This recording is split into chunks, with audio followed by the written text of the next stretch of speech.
uh, work from home and having a lot of learning sessions. So at the outset, I would like to thank first the audience, doctors, for logging in to this for this very important program. And it's my pleasure and privilege to welcome and introduce Dr. Shweta Tumula ma'am. Ma'am needs no introduction, however, I'll say a few words. Ma'am will be talking on a very important topic, which is emerging role of vaginal microbiome and probiotics in ART, and how does it affect the ART outcomes. So just a few words about ma'am. Uh, Ma'am is the director of Sridevi Fertility Center, and ma'am is very active in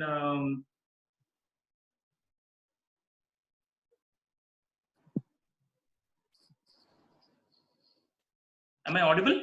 Okay, sorry, my voice got cut off. Yeah. Ma'am is the director of Sridevi Fertility Center, and ma'am completed her post graduation from NTRU HS Hyderabad. Andhra Pradesh. Ma'am has done her fellowship in reproductive medicine, advanced ART training at Cleveland Clinic, Cleveland, Ohio.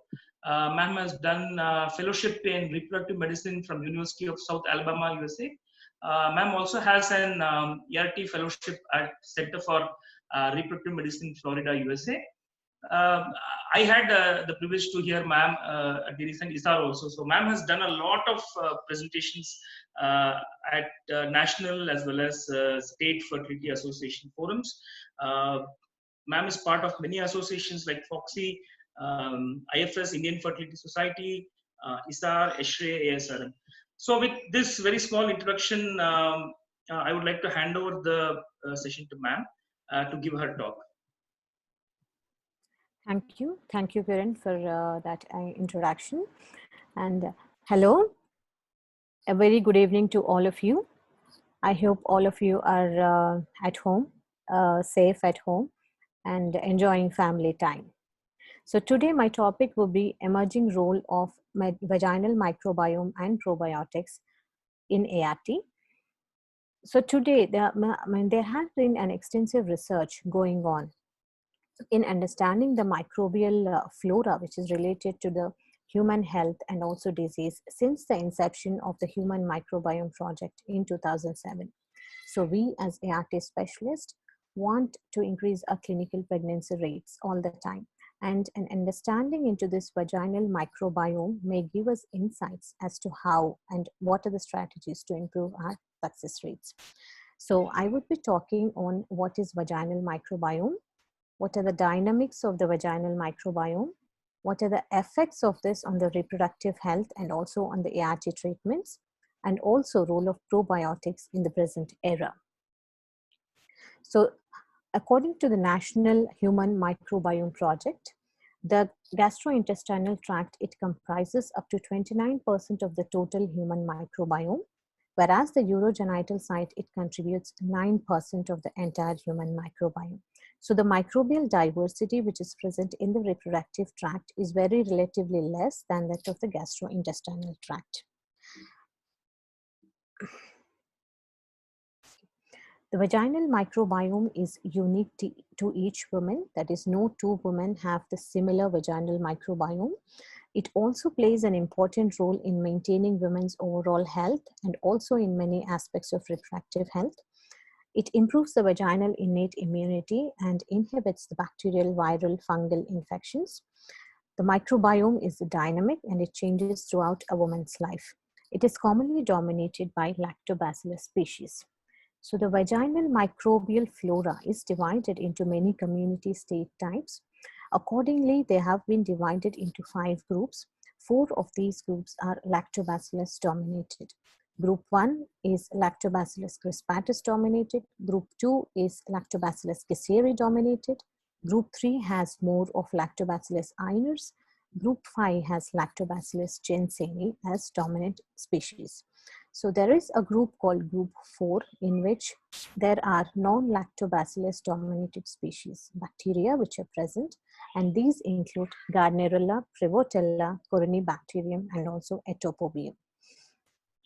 So Ravel has conducted a study on the vaginal microbiome of reproductive age women. They have done an analysis of 396 asymptomatic women, classified them, taken from different ethnic backgrounds: white, black, Asian, and also Hispanic women. So according to this study, they have concluded that there is no core vaginal microbiome which is common to all women. In fact, there are multiple core microbiomes that vary according to ethnicity. So meaning, as you can see here, the Asian population, in the Asian population, the group 3 is dominating. In whites, there is a group 1 which is dominating. And in black and also Hispanic groups, there is group 4 which is dominating. So why are we more interested to know these groups of lactobacillus species? How does ethnicity play a role in vaginal microbial composition? Take, for example, if we take the white and also the Asian population, so they are having a dominance of the lactobacillus species. That is, whenever there is a lactobacillus species, these ethnic background women are less prone to having vaginal infections. Whereas when we take the black and also the Hispanic background people, they are having a group 4 dominating, that is a non-lactobacillus dominating group. So they are more prone for vaginal infections, that is bacterial vaginosis or the other vaginal infections, they may be more common in these groups. So this observation is important because differences in microbial composition may radically influence how the vaginal communities respond to infections and also other imbalances which take place. So a healthy vaginal microbiome is devoid of symptoms and is associated with good pregnancy outcomes. A normal microbiome of the vagina in a non-pregnant woman is predominantly consists of lactobacillus species in the concentration of 10 to the power of 7 to 10 to the power of 8 colony-forming units per gram of the vaginal fluid, and it promotes a healthy, supportive environment for the embryo in the pre- and also peri-conceptional period. So as we know, the vaginal microbiome is dynamic and it evolves over the period of time as the woman encounters and responds to various physiological and environmental challenges. Before menarche, because there are no hormones which are related, the vaginal microbiota has an unsteady mix of skin and also gut microbiomes, and the lactobacillus species is very less seen over here. But after puberty, because of the secretion of estrogens and also progesterone, there is an increase in this lactobacillus species. So what does the estrogen do for the vaginal microbiome? Estrogens, they support the proliferation of the vaginal epithelium and the development of intraepithelial glycogen. So progesterone causes cytolysis of these epithelial cells, which causes release of glycogen. So lactobacilli and other bacteria metabolize this glycogen and convert them into lactic acid. So this lactic acid, it leads to a vaginal pH of 3.8 to 4.4, which is a normal vaginal pH, which is seen in most of the women. So age, pregnancy, sexual activity, smoking, and exogenous hormones are some of the factors that influence the composition of the vaginal microbiome. So as we can see here, the host, it provides estrogen. The host which provides estrogen, and this estrogen, it causes accumulation of the glycogen. The glycogen is converted to lactic acid by the lactobacillus by a hormone called as alpha amylase. So as such, when it is converted into lactic acid, the pH of the vagina is maintained. So vaginal microbiome has many lactobacillus species, but when the vaginal microbiome is dominated by Lactobacillus crispatus, it is considered to be more beneficial because there are studies which show that whenever the vaginal microbiome of a woman is dominated by Lactobacillus crispatus, they have a lower association or a lower risk of getting a HIV infection. And also it is associated with more healthier pregnancies. So bacterial vaginosis is thought to be the most common type of vaginal microbiome, which is not dominated by lactobacilli. Known risk factors for bacterial vaginosis are unprotected sexual activity, smoking, some types of vaginal cleansing practices, presence of sexually transmitted infections, and also low levels of sex hormones. So in bacterial vaginosis patients, we have the following anaerobes which are high in abundance: Gardnerella, Etopobium, Mobilingus, Prevotella, and Megaspera may be seen. Diagnosis of bacterial vaginosis is mainly done by the Amsel criteria and also the Gram-Stein-Nugent scoring. Amsel criteria is any of the 3 of the following 4 criteria should be present. Either clue cells on wet mount microscopy, fishy odor after adding 10% potassium hydroxide to the vaginal secretions. Vaginal pH should be 4.5 when the vaginal pH is 4.5, and thin homogeneous vaginal discharge should be there. Gram-Stein-Nugent scoring is based on the microscopic visualization of 3 bacterial morphotypes. Scoring is given as 0 to 3 when there is a normal microbiota, 4 to 6 when there is an intermediate microbiota, and 7 to 10 when there is bacterial vaginosis. So this is a slide which shows a bacterial vaginosis, that is whenever there is an absence of vaginal lactobacillus and when there is bacterial vaginosis. So the first slide, it shows lactobacillus dominated microbiome where you can see a gram-positive shaped bacteria. The second slide shows a bacterial vaginosis slide, which is overgrowth of gram-negative or variable anaerobic bacteria. So we can see sometimes the clue cells in that, which is more a diagnostic of bacterial vaginosis. Is bacterial vaginosis associated with the cause of infertility? And does bacterial vaginosis impinge on the rates and early pregnancy loss following IVF? These are the questions asked, and Ostrom has done a study on risks associated with bacterial vaginosis in infertility patients. They have done a meta-analysis taking 12 studies. In that, they have taken association with tubal infertility were 3 studies, associations with conception rates were 6 studies, with early preclinical pregnancy loss were 2 studies, and with clinical pregnancy loss were 4 studies. What are the results they inferred? They have come to a conclusion that the estimated prevalence of bacterial vaginosis in infertile women is around 19%. Abnormal microflora, including bacterial vaginosis, occurs in about 39% of the infertile patients. Significantly, the bacterial vaginosis is more prevalent in women with infertility when compared to the antenatal women in the same population. Bacterial vaginosis is more prevalent in women with tubal infertility when compared with women with other causes of infertility. So, but it is not associated with a decreased conception rates, and it is not associated with an increased risk of first trimester miscarriage. But bacterial vaginosis is associated with a significantly elevated risk of preclinical pregnancy loss. So what are the rates of bacterial vaginosis in women undergoing IVF for different types of infertility? So women with tubal infertility have 3 times more likely to have bacterial vaginosis than women with endometriosis or male factor infertility or unexplained infertility. So these findings support the association that bacterial vaginosis, pelvic inflammatory disease, and also the tubal damage may go hand in hand. So women with anovulation are also 3 times more likely to have bacterial vaginosis. And this supports a suggestion, supports that there is a hormonal influence on the vaginal flora. So when performing the ART treatments, so what are the effects of the ART treatments of the vaginal microbiota? The circulating hormones and also the exogenous hormones which are given during the ART treatments, they have an impact greatly upon the vaginal microbiome and also the vaginal environment and also the composition of the vagina.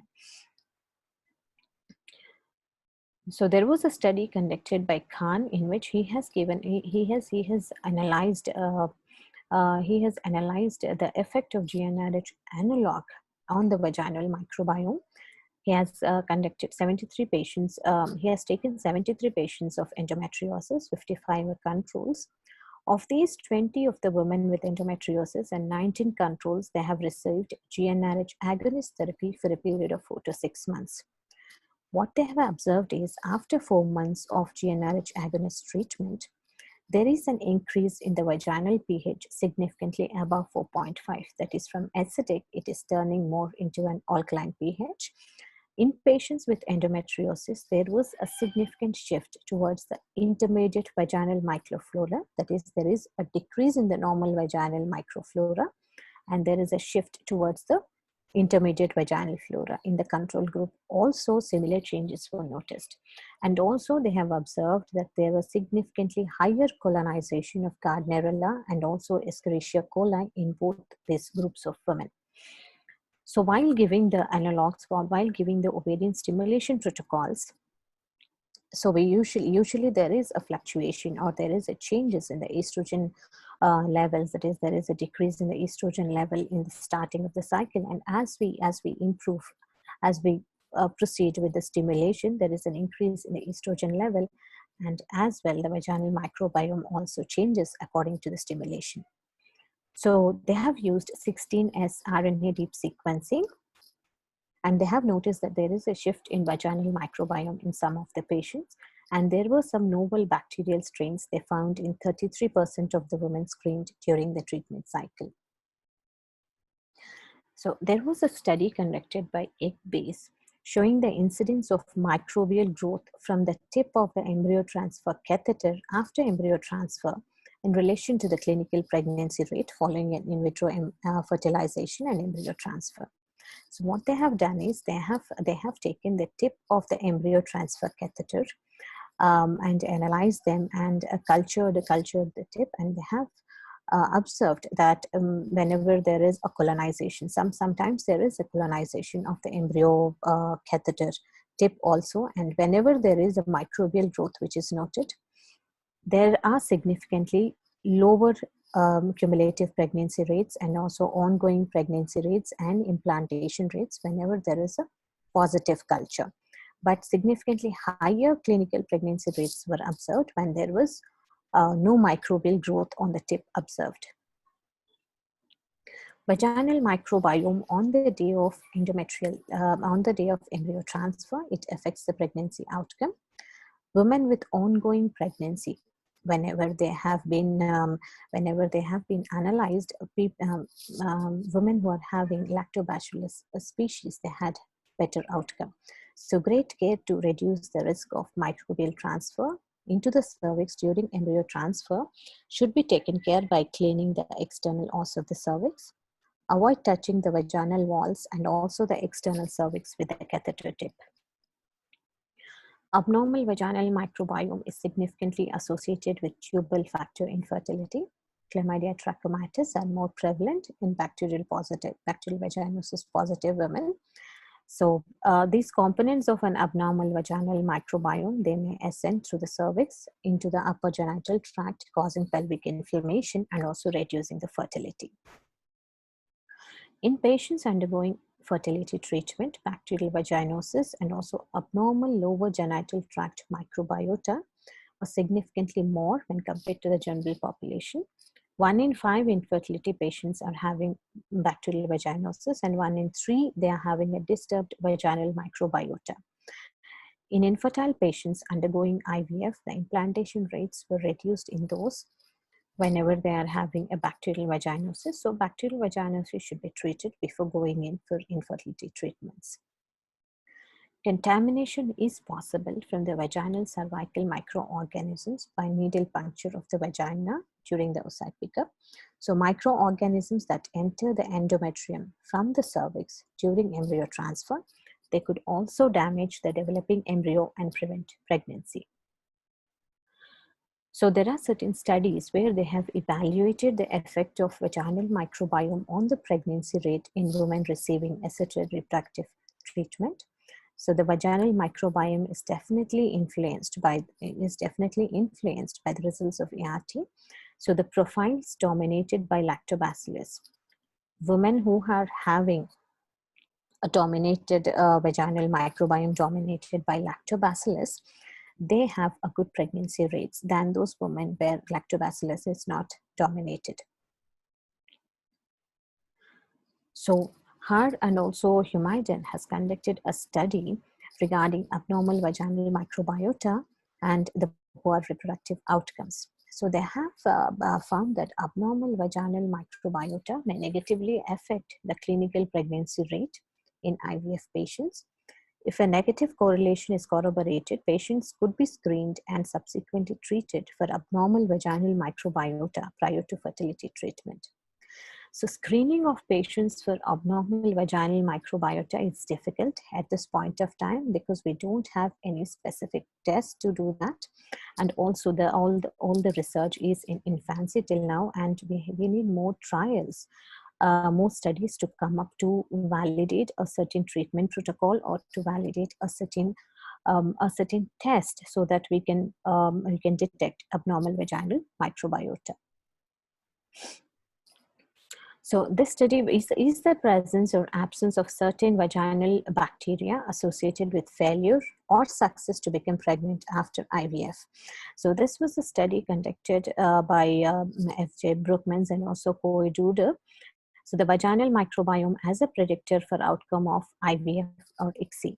So what they have done is they have done a microbiome profiling with the use of interspace profiling. They have done a IS-PRO technique. So this enables the stratification, or this enables us to know how the woman who has a lactobacillus dominated vaginal microbiome or a non-lactobacillus dominated vaginal microbiome, and how are the chances of the woman becoming pregnant prior to the start of an IVF or an ICSI treatment. So they have shown that women with low percentage of lactobacillus in their vaginal samples were less likely to have a successful embryo implantation. So the prediction model of their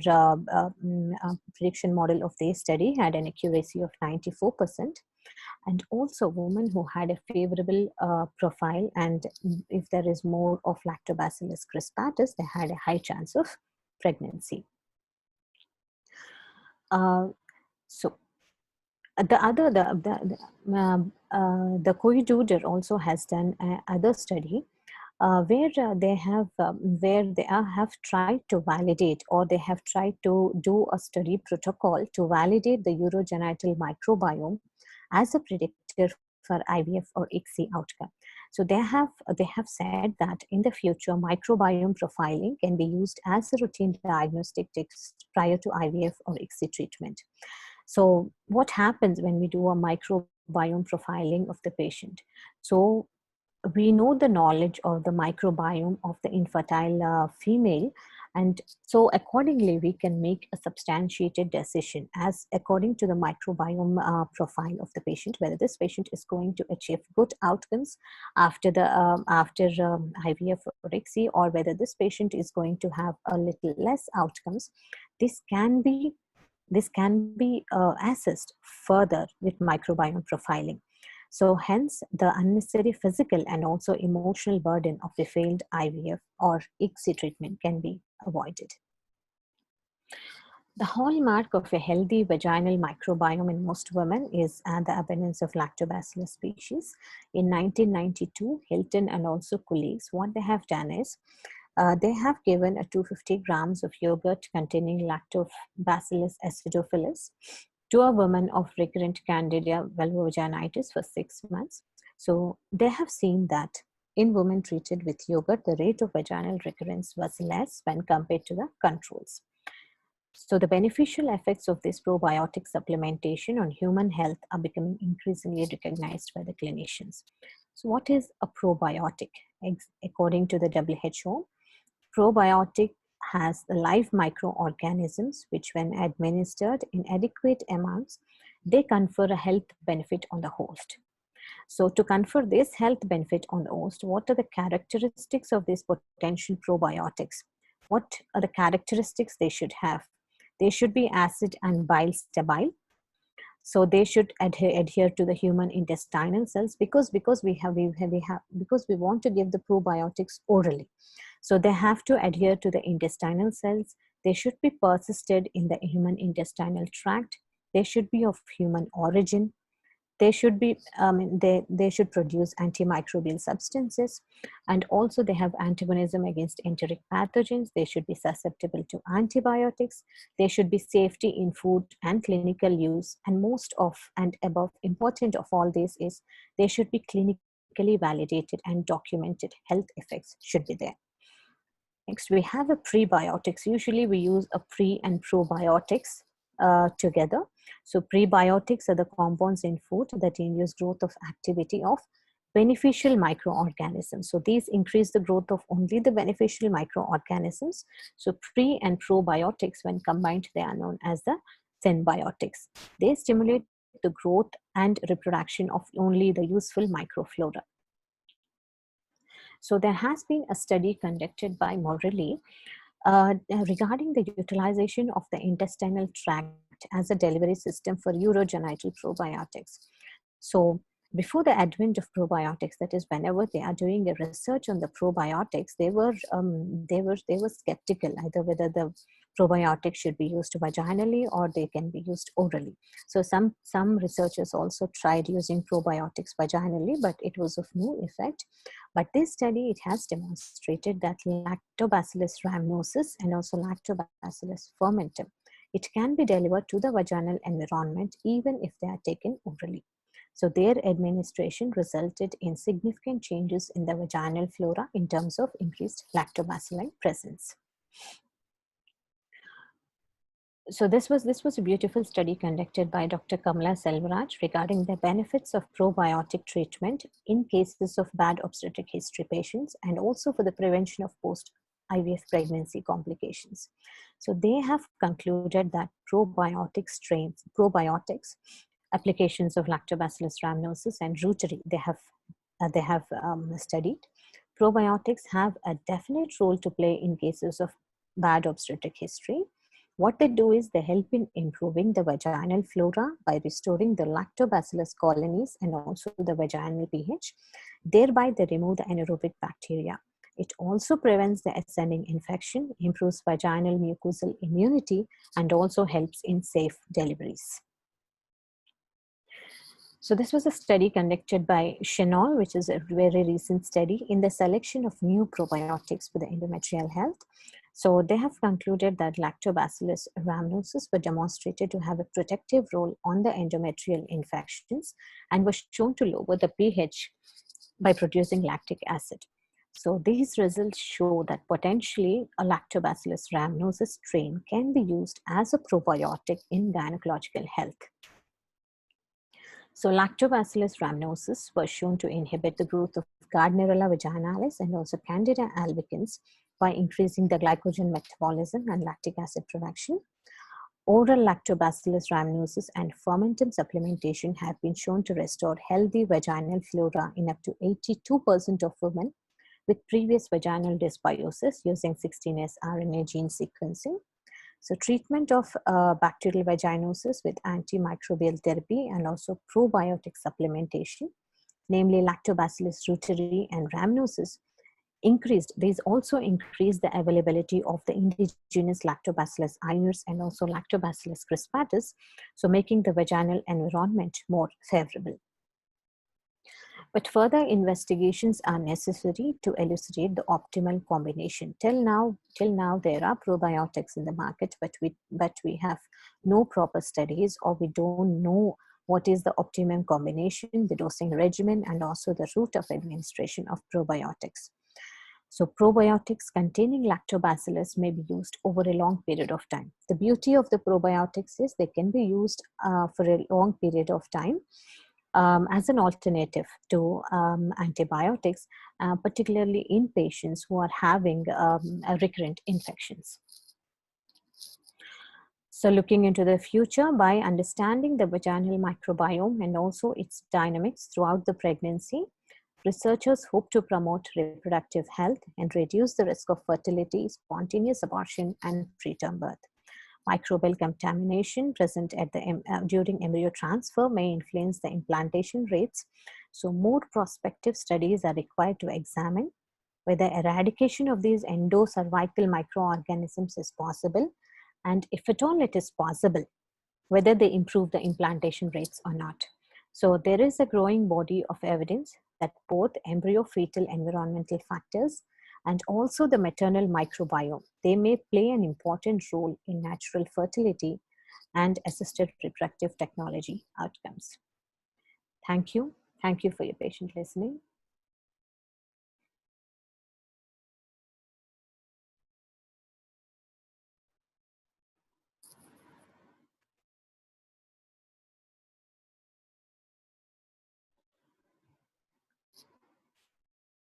Kiran? Ma'am, can you hear me? Yeah, yeah, yeah. Ma'am, thank you so much once again for a fantastic talk. It was very so much in depth and gives a new perspective on how to look at things. So thank you so much, ma'am, for the talk. Ma'am, I think doctors, we can take questions to ma'am. You can type it in the chat and I will ask ma'am. There's already one question, ma'am, from Dr. Aishwarya Nupur. Mhm. She asks duration, dose, and brand of probiotics before transfer. Yeah, yeah. Duration, dose, as of now, I have told you that we are not exactly, we don't have much studies on the duration, dose, and all. But we have been using probiotics month before the embryo transfer, 1 month before your IVF treatment cycle. Start 1 month before, maybe you can give it daily once and continue it till your embryo transfer. Thank you, ma'am. I think Dr. Indira Kumari has a question. Ma'am, you can unmute your mic and ask the question, ma'am. Yeah.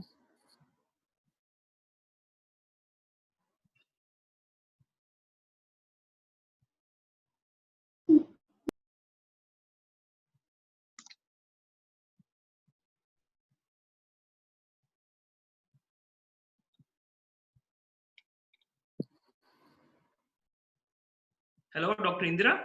Ma'am, you need to unmute your mic.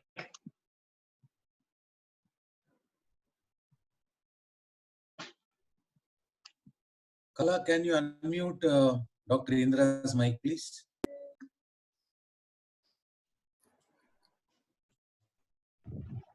Sir, I'm trying. She need to accept my request, sir. Please, Dr. Indra. Hello. Hello. Hello. Good afternoon, madam. Yeah, good evening. Hello. My question is probiotic profiling will be required in case of unexplained infertility? Or what will be the relation between probiotic and unexplained infertility? Can it be a cause? You're talking about microbiome profiling? Yes. Yes, yes. See, microbiome profiling can be done for patients with all types of infertility, actually, before taking them for IVF or EC treatments. But here the problem is that this microbial profiling, whatever we are doing, it is not validated till now. It is not standardized. Only this 16S RNA sequencing is being done now to know the abnormal vaginal microbiota. But it can also be done in unexplained infertility. Madam, another question is that as these microbiomes are susceptible for antibiotics, the probiotics are susceptible to antibiotics. So antibiotic and probiotic, if you give together, whether you will get a beneficial effect or not? Yes, yes, you can give antibiotics and probiotics together. You will have a beneficial effect. So the extra advantage of this probiotics is that you can give it for a longer time, whereas antibiotics, you can't give it for a longer time. So, and also there is a recurrence of infections with antibiotics once you stop it, and there might be a recurrence chances. But these probiotics, whenever they are given for a longer time, they may prevent this recurrence. Thank you, madam. Thank you, Dr. Milan, for asking the question. Welcome. Ma'am, there are some questions in chat. I'll read them out, ma'am. Yeah. From Dr. Ashima Sood, she asks, how does COS affect on, or what effect COS has on vaginal flora? See, controlled ovarian stimulation. See, whenever this vaginal flora is more, it is dependent on the estrogen and also progesterone. So while we are doing this ovarian stimulation during the start of the cycle, there is a less estrogen which is present, and while we are increasing, while we are going on with the cycle, so there is an increase in the estrogen levels already. So we need to have more studies on how the ovarian stimulation affects the vaginal flora. But as of now, I have told you only the GnRH agonist which has been tried, and with GnRH agonist, there has been a shift from acidic to the alkaline pH, and there has been a shift that the normal microbial flora are decreasing, and there is an intermediate microbial flora which is increasing. Thank you, ma'am. Ma'am, the next question is from Dr. Sumita Lakshmi. She asks you, can you explain syndromic approach of vaginal discharge and addition of probiotics in infertility treatment? Addiction, this is addiction, right? I think she meant addition, ma'am. No. See, probiotics, we are using these days. These probiotics we are using before starting the IVF or ICSI treatments. So we don't have very solid studies regarding the probiotics, but addition of probiotics may usually make the vaginal environment more favorable for us, and it may improve the implantation rates. Hope I have answered a question. Yes. Ma'am, the next question is from Dr. Shilpa. She asks, can they be given for vaginal itching and for how long? Probiotics, when for vaginal itching, maybe you can combine them with an antibiotic and give them. For how long is that? Probiotics can be given either for 15 days or to 1 month. Thank you, ma'am. Ma'am, the next question is from Dr. Rekha Gupta. She asks, will vaginal probiotics work better than the oral one? Yeah, so there have been studies on, they have done studies on vaginal probiotics and also the oral probiotics. But when vaginal probiotics were given, they have seen there was not much of difference there. But the oral probiotics, when they are given, they're working better than the vaginal probiotics. Thank you, ma'am, for clarifying that. The next question is from Dr. Meena Shri. She asks, is it better to perform high vaginal swab as a routine for all patients before embryo transfer? It's not as a routine for all patients before the embryo transfer, because high vaginal swab, most of the patients we may not get any much of inference from that, so every patient may have a normal this thing, but it is not a routine until you have any symptoms like vaginal itching or anything like that, then we can perform it. Thank you, ma'am. Ma'am, Dr. Sumita Lakshmi wants to know what is the role of probiotics in two other situations. One is endometriosis and PID. Endometritis and PID. Yes. Yeah, you can use probiotics, but most of the times is in endometritis and PID, they may be used in combination with an antibiotic. Ma'am, the next question is from Dr. Indira Shivakumar. Any specific brand, preferably? I can't. I don't know whether I have to tell you any specific brand name. There are many probiotics, pro and prebiotics, which are available from Abbott. They are available, and also they are available from Zydus. So anything would do. Okay. Ma'am, the next question is again from Dr. Sumita Lakshmi. What are the investigations you suggest for a patient with abnormal vaginal discharge in infertility? Abnormal vaginal discharge, here is what I need to say. You take a vaginal swab and send it for culture and see for the organisms, and then you can start treatment accordingly. So after you treat the abnormal vaginal discharge, then only go for any treatment.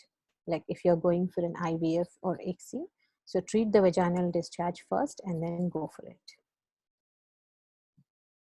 Thank you, ma'am. Ma'am, there's a question from Dr. Dev Kumar. So he's got two questions. So he asks, in your opinion, in terms of level of evidence, how strong are these evidences, first thing? And second part of the question is, can you suggest some simple home remedies that can be taken besides these commercially available probiotics? The answer to your first question is, how strong is the evidence so far? It is just in the infancy, only I would say only a level 1 evidence. We don't have a very, very low evidence we have as far as using the probiotics, their duration, their dosage and all. We are just in the infancy. And next question is simple home remedies. See, I have told you that using yogurt, some people have used yogurt, that would be a simple home remedy. Thank you, ma'am. I think the next question you already answered, ma'am. Do you prefer any particular probiotic? ఒక్క second రా నాయన నా తండ్రి ఒక్క question అడిగిన answer Dr. Neeli, you have a question, ma'am? Probably unmuted by mistake. Okay. Madam? Hello. Yes, yes. Okay. Hello. What should be the minimum combination of probiotics? Minimum combination. Minimum combination. Usually the probiotic strains are Rhamnosus and Fermentum, or sometimes there is Reuteri strain. So you can give it for 14 days, the probiotics. Combination, I didn't get you. Yes, combination Lactobacillus. Yeah, Lactobacillus rhamnosus and Fermentum may be there, or Lactobacillus rhamnosus and Reuteri strains are now available. What should be the minimum days of therapy? Should be minimum of 14 days. Minimum of 14 days. Yeah.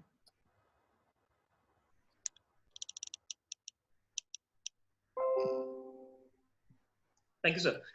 Ma'am, the next question is from Dr. Rekha Rani. She asks you, can it be given in the first trimester? Yeah. Probiotics can be given from first trimester also, but we require more number of studies to come in. So as to start them in the first trimester. Thank you, ma'am. Ma'am, the next question is from Dr. Rekha Gupta.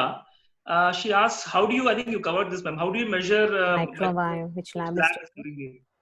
As of now, I don't think there is any validated microbiome profiling which is done. They are still doing the studies. That paper which I have quoted is from 2018 and 2019. So maybe hope so. If they come up with a validated test, then maybe we will be able to do that. Thank you, ma'am. Ma'am, the next question, I think we skip to Dr. Shilpa's question. How is Lactobacillus gasseri fermentum different from Rhamnosus? I don't know regarding the morphology aspects, but maybe Lactobacillus fermentum and Rhamnosus, when they are given through the oral route, or regarding their what should I say, efficacy, maybe Fermentum and Rhamnosus are more effective than Gasseri in treating the infections. Okay. The next question is from Dr. Dev Kumar, ma'am. Is there any evidence of over treating with probiotics? If to be given before fed, is it best given during endometrial preparation or the cycle before? Yes. As far as my knowledge is concerned, we have no evidence regarding over treating with probiotics. So when to give the probiotics, start from in FET also, you can start before month, before cycle, and then continue it till your embryo transfer. Madam, how we can maintain a normal microbiome in the vagina and in the genital tract? How we can maintain a normal vaginal microbiome you're talking? How to maintain a normal vaginal flora in the... See, maintaining a normal vaginal flora is like, you should not, the age and all the things they matter, but by proper, what should I say? By proper vaginal cleansing procedures, following proper vaginal cleansing procedures, and using safe sex practices, all these things maybe we can maintain the vaginal flora. Avoid the things which cause a disruption to the vaginal flora. So that is how you can maintain it. The next question is from Dr. Sumita Lakshmi again. What are the criteria to ensure we are giving the right probiotic? Is there, the standard composition? See, as of now, we don't have any systematic studies, or we don't have any meta-analysis or more studies. giving the right dose or right composition of these probiotics. Whatever is available in the market, we are just seeing them as of now. But because with the study of Chenol, maybe Lactobacillus rhamnosus is maybe taken as a standard for this gynecological to treat all the patients. Thank you, ma'am. Ma'am, the next question again is from Dr. Rekarani Sinha. There are some companies promoting these have to keep in the freezer. Is there any evidence? Some companies have, like usually probiotics, they survive in a cold environment, and the probiotic usually the what should I say, the efficacy of the probiotic is more when kept in a cold environment, is what this company says usually. But the other people, I don't think nobody is promoting this, but only a company which you are saying is promoting to keep it in a freezer and use it, so that we give the we get the maximum result out of the probiotic. As of now, I didn't find any evidence for that. There's a compliment from Dr. Ashima. Thank you so much for the presentation, ma'am. Excellent presentation. Thank you, Ashima, for that. Madam, is there any recommendation for use of probiotics for a woman who is planning for a pregnancy? Recommendation for use of probiotic? Who is planning for a pregnancy? Yes. For infertile, usually for the infertile patients, we are giving probiotics before we start on with the ovulation induction or before we start on with the infertility treatment. 1 month before, you can give a probiotic. Thank you, madam.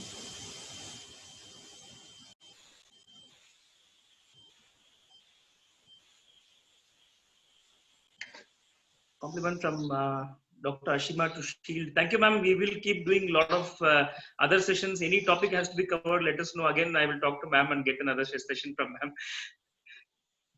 Ma'am, there's one question from Dr. Lalita Krishnakumar, ma'am. Role of probiotics in recurrent candida vaginitis, and there's a compliment as well, ma'am. Thank you so much for a nice presentation. So her question is role of probiotics in recurrent candida infections, ma'am. Yes. Probiotics can be used in recurrent candidal infections. So here, because of, in recurrent infections, because we cannot use the antibiotics for a longer period of time, probiotics will help in these conditions. We can use it for a longer period of time, and also the recurrence rate is very less after usage of probiotics. Thank you, ma'am. Compliment from Dr. Sudha Singh, ma'am. Thank you, ma'am. Thank you, Dr. Sudha.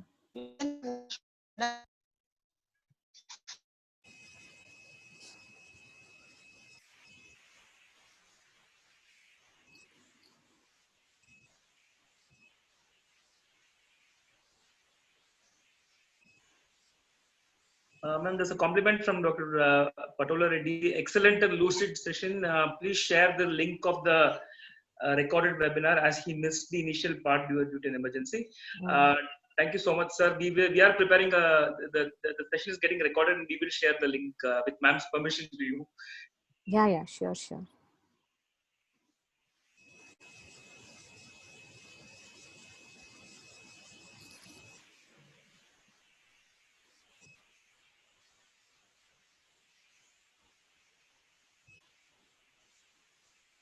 Ma'am, there's a compliment from Dr. Pranita Srivastava. Thank you so much, ma'am, for such an informative and knowledgeable presentation. The presentation was very clear and knowledgeable and will definitely prove very useful.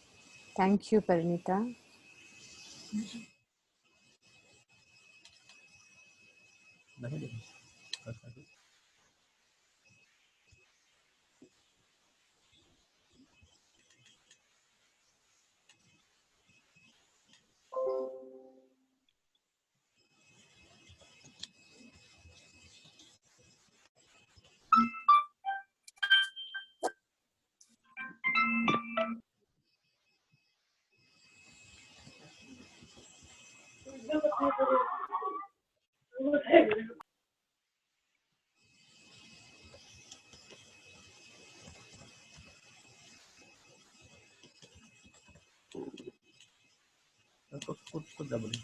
Excuse me, ma'am, I have a question.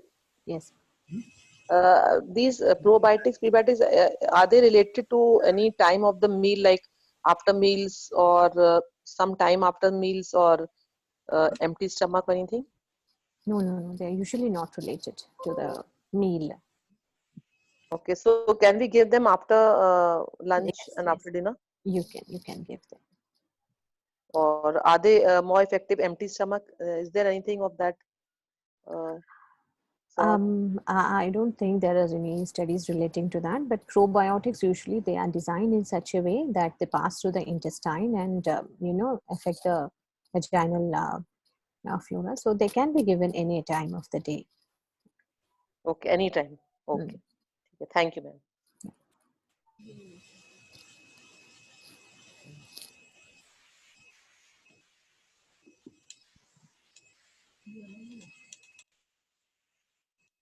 Hello, ma'am. One last question, ma'am. Yes. Yeah. What is the role of probiotic in bacterial vaginosis? Bacterial vaginosis, yes, you can give probiotics first along maybe with the antibiotics. Metronidazole and all you will be giving for bacterial vaginosis. Probiotics can also be given along with that. Probiotics can be continued for a little longer time. You can stop the antibiotics and continue the probiotics.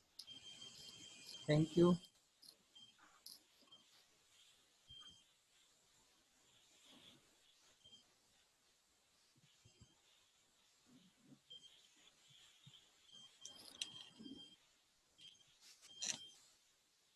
Madam, what is the relation between bacterial vaginosis and infertility as such? I think I have told you in the slides. Bacterial vaginosis usually whenever tubal factor infertility is most common whenever there is a bacterial vaginosis.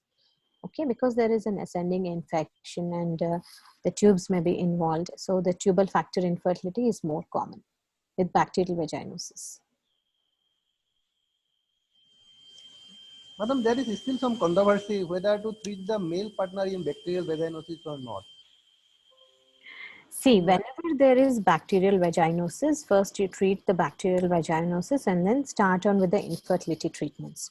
Okay, so regarding the freezing of the sperm and all, whenever the husband is not there or whenever you're doing an infertility treatment, the husband is not there or he's not available, then you can freeze the sperm and keep. But after bacterial vaginosis, Regarding treatment of the male partner. Regarding treatment of the male partner. treatment of the male partner, yeah. Yes, madam. Regarding You're asking whether to give drugs to the male partner. treatment of the male partner in bacterial vaginosis, whether he needs to be treated or not. Because in some books it is written no treatment is required, and some books it is considered as STI, so treatment is required for the both. Better to give treatment for both of them in this condition when they are trying for children or when they're going for fertility treatments. It's better to treat both of them. Thank you. It was a very nice discussion, madam. Thank Very you. happy to Thank see you. you. Hope Thank you. we will see you again very soon. Yeah. with Yeah. another topic. Thank you.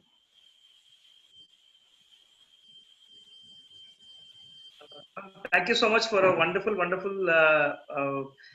highly interactive session, ma'am. You patiently answered a lot of questions. I'm sure the audience have still more questions. So what I'll do is, if I get any question, I'll mail it across to you, ma'am, with your permission. Oh, sure.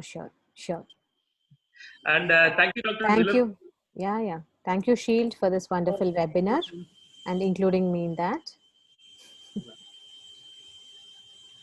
Yeah, thank you, Dr. Sweta Tumala, as well as esteemed participants for spending your valuable time.